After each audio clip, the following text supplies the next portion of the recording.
भनेर सोधेछन्। एउटा छ नि त यहाँ अजाबेलको घर छ भनेर देखाइदिएछ। देश्यालाई घर हालेर राखेको त्यसैको घर देखाइदिएछ। त्यतिखेर पेटमा बच्चा रहेछ, अन्तिम बच्चा। 9वटा छोरा जन्मिसकेको, लास्टमा 10औं सन्तान जन्मिँदै रहेछ। सन्तहरूले चाहिँ घरमा बसेछन्, गइसकेपछि उनीहरूले नि खाना दिए, बस्न दिए। भित्र त दिन्छन्, बाहिर बसेछन् सन्तहरू पनि। हिँड्ने बेलामा ए देवी तिमीले यो छोराको नाम चाहिँ नारायण राख्नु है भनेर उपदेश दिएछन्। गएछन् सन्तहरू। साधुले भनेको भनेर लास्टमा जन्मिएपछि छोराको नाम नारायण राखेछ। 2 मिनट नारायण नाम कीर्तन गर है त। श्रीमन्नारायण नारायण नारायण श्रीमन्नारायण नारायण श्रीमन्नारायण नारायण नारायण श्रीमन्नारायण नारायण नारायण। जिन्दगीभरि पाप गरेका छन् अजामिलले। एक दिन अचानक नरकका दूतहरूको दर्शन भयो। यमराजका दूतहरू आएर उसको प्राण खिच्न लागेछन्। साह्रै मोह थियो कान्छो छोरा नारायणप्रति। आत्तिएर ए छोरा भनेर भन्न खोज्दा छोराको नाम भने नारायण भनेछन्। बस झुक्किएर आरतो विषण्णा शिथिलाश्च भीता घोरेषु जप्यादिषु वर्तमाना संकीर्तनारायण शब्दमेकं विमुक्त दुःखा सुखिनो भवन्तु। सत्याकृत फाउन्डेसनबाट आदरणीय विजय पाण्डे, विजय गौतम गुरु लगायतका टिम हाम्रा धेरै एकदमै आध्यात्मिक साधकहरू। नेपालको एकमात्र भजन फ्युजन रक भजन ब्यान्ड। उहाँहरूले न्युज 24 टेलिभिजनबाट पनि लाइभ प्रोग्राम पनि गरिसक्नु भएको छ। टेलिभिजनमा उहाँको इन्टरभ्यू आज मैले हेरिरहेको थिएँ। बडा सुन्दर एकदमै साधक व्यक्तित्वहरू यहाँ आउनु भएको छ। उहाँहरूलाई मैले यता अगाडि नै आएर बस्न अनुरोध गर्छु। 1-2टा उहाँहरूको भजन हामीले सुन्छौँ अहिले एकछिनमा है। उहाँहरूको धेरै भावपूर्ण महत्त्वपूर्ण भजन रहन्छ। हाम्रा यहाँ 101 हुनुहुन्छ। हाम्रो राकेशजीको स्वर सुनेर दङ्ग पर्नुभयो होला, कति मिठो छ है। राजनजी, राजन र राकेशको त नाम पनि दुइटैको राराबाट आयो। सबै भक्त हुनुहुन्छ। मैले घरिघरि उहाँहरूलाई हेर्दै हाँस्दै गरिरहेको छु। हजुरहरूले ख्याल गर्नु भएको छैन? मुरली बजाउने भाइ, प्याडमा हुने, तबलामा हुने, उहाँहरू पनि कथाको रस लिनु भएको छ। आनन्दले मस्त भएर सुन्नु भएको छ। अनि अब अलिकति कथा चाहिँ अहिले लोकमा भन्ने कथा र भागवतको कथा थोरै फरक कहाँनिर छ भने त्यो नारायण भने उनीहरूले कल्याण भयो अनि भगवानको धाम गयो भन्छन्। त्यति मात्रै कथा छैन, कथा अरू छ यहाँ बिचमा। भागवतमै कथा के छ भने नारायण भन्ने बित्तिकै यमराजका दूतहरूलाई हटाउनका लागि नारायणका दूतहरू आए अनि फटकारेर धर्मको तत्त्व उपदेश गर्दै जाऊ यमराजलाई गए सोध। 12 जना छन्, प्रह्लादो, नारदो, हैन, भीष्म, बलिर्भय्याशकी भयम्। यी सबै महापुरुषहरू धर्मका 12 विजानीयात् धर्मम भागवतम। उनीहरूले 12 जनाले धर्मको तत्त्वलाई जानेका छन् भनेर उपदेश गरे। अनि उनीहरूले गएर यमराजलाई सोधे, त्यो पापी थियो नि जिन्दगीभरि, पापै पाप गर्ने, बेस्याको सङ्गत गर्ने, के नखाने कुरा खाने, नपिउने कुरा पिउने, कहिल्यै शुभ कर्म, भजन, ध्यान, तपस्या, भक्ति केही नगर्ने मान्छे। अनि उसले हामीले गएर उसको प्राण खिच्न लाग्दाखेरि नारायण भन्यो। त्यत्तिकैमा राम्रा पुरुषहरू आए, नारायणका दूतहरू आएर हामीलाई फटकारेर पठाइदियो। जाऊ गएर यमराजलाई सोध, धर्म भनेर पठाए। के हो सरकार भनेर चाहिँ यमराजलाई सोधे। यमराजले भन्नुभयो, कृष्णाय नो नमति यच्छिर एकदापि ताना नयद्धमशतो कृत विश्वकृत्या। जसले भगवानको कुनै कर्म गर्दैन, जसको शिर एक पटक पनि भगवानका लागि झुक्दैन, जसले मुखले जुहान भक्ति भगवते गुणनामधेयं चेतश्च नो स्मरति तच्चरणारविन्दं कृष्णाय नो नमति यच्छिर एकदापि ताना नयद्धमशतो कृत विष्णुकृत्यान्। अकृत विष्णुकृत्यान्, भगवान विष्णुका कुनै कर्म नगर्ने त्यस्ता मूर्ख व्यक्तिहरूलाई यहाँ ल्याउने हो। जसले प्रभुको नाम उच्चारण गर्छ नि त्यो व्यक्तिलाई यहाँ ल्याउनु पाइँदैन। नामको महिमा ठुलो छ भनेर भने यमराजले सम्झाए। त्यसपछि त अब त्यो अजामिल बाँच्यो, यत्तिकैमा सकिएन कथा। अब यो अगाडि सुन्नुपर्ने कथा चाहिँ यो।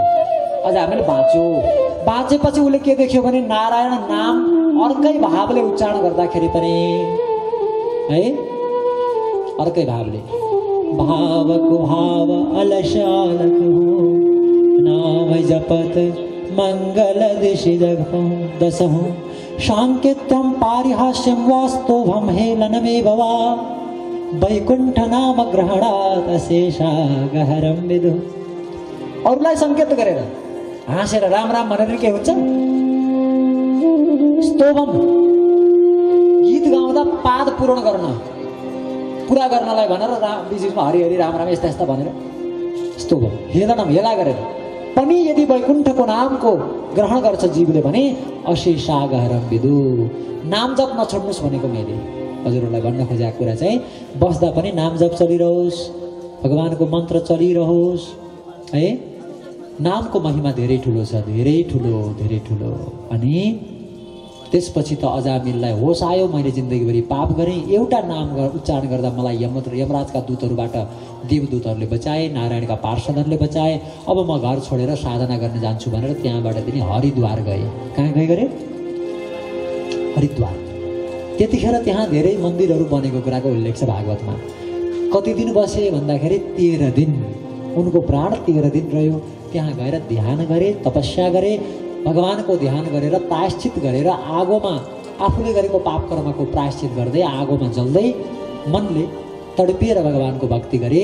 अनि 13 दिनपछि अजामिलले प्राण छोडे। त्यसपछि प्रायश्चित गरेर भगवानको नाम र भगवानको ध्यान सहित उनले प्राण छोडेको हुनाले उनी दिव्य भगवानको गतिमा गए, भगवानको धामलाई प्राप्त गरे। अजामिलको कथा 6ठ स्कन्धमा वर्णन छ। दक्षको कथा पनि छ, यहाँ वृत्रासुरको कथा पनि छ। अब समय कम छ, हाम्रो आज अरू पनि विशेष प्रस्तुतिहरू छन्, केही महत्त्वपूर्ण। वृत्रासुर यिनी त्वष्टाका छोरा, के अरे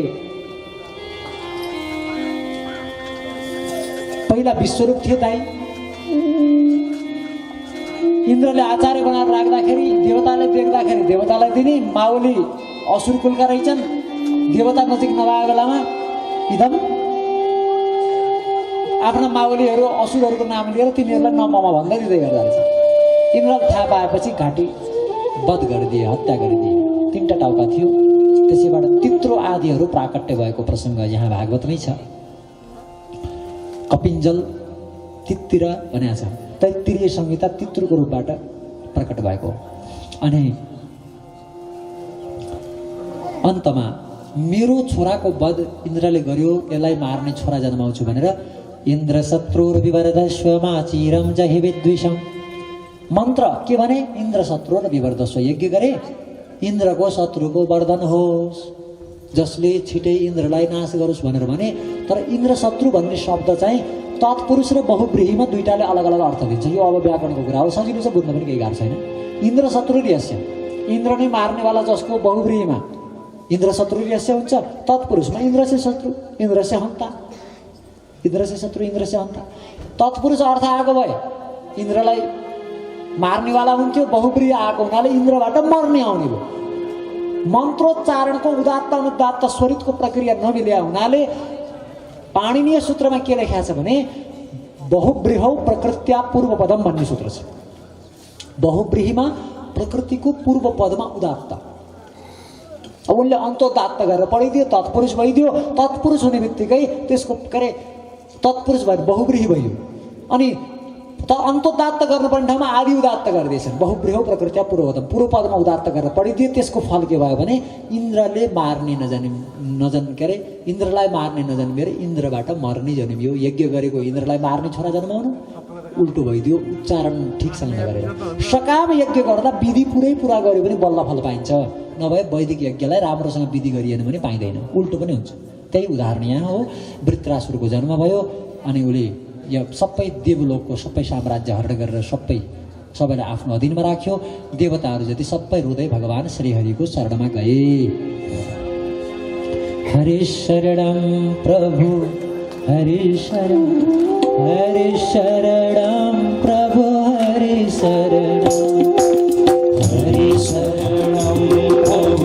हरि शरणं शरणं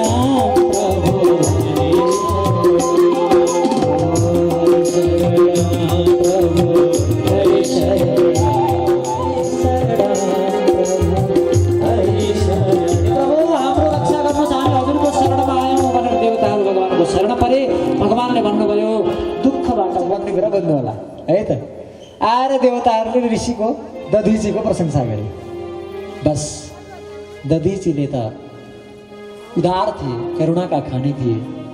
हे ऋषिवर, किन आउनुभयो, हजुरहरूको आगमन के हो, प्रयोजन के हो भन्नुहोस् भनेपछि, हे ऋषिवर, वृत्रासुर नाम गरेको असुर छ, जो असुर कसैबाट पनि मर्दैन। भगवान नारायणको प्रेरणाले हामी हजुर कहाँ आएका हौँ। हजुरको हड्डी चाहियो। के चाहियो गरे? हड्डी। हजुरको हड्डीबाट विश्वकर्माले अझै त्यो पनि ऋणको हड्डी, यहाँको मोटो हड्डी, ब्याकबोन,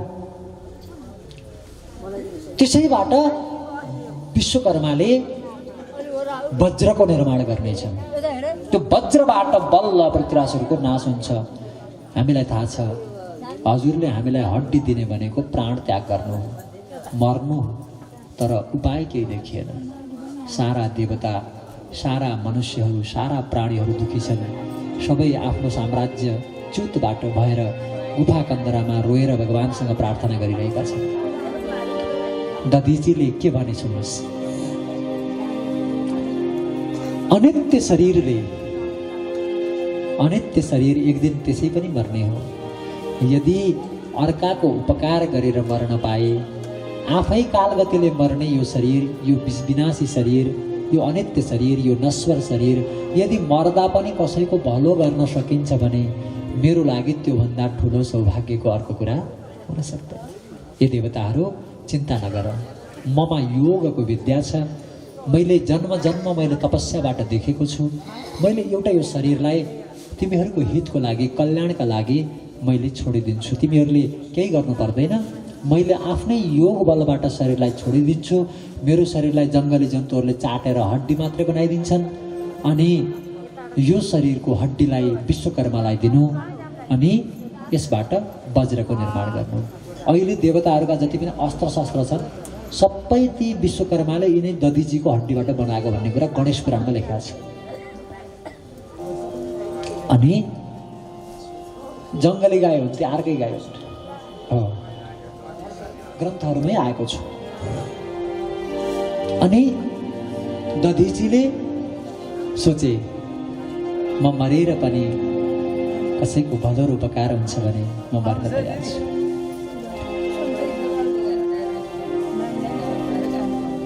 दिशले रगत मांगे मलाई बलि चढ़ाओ, रो दीनन मेरी आमा उने पाली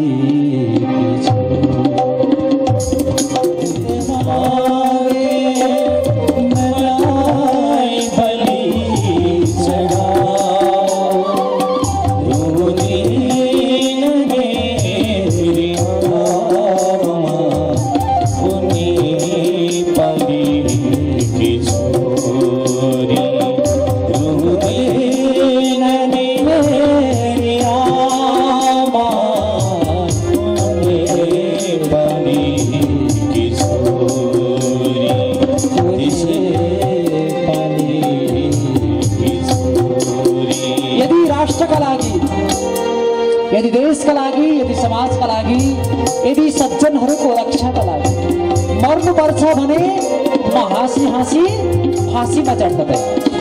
महापुरुषको भाव।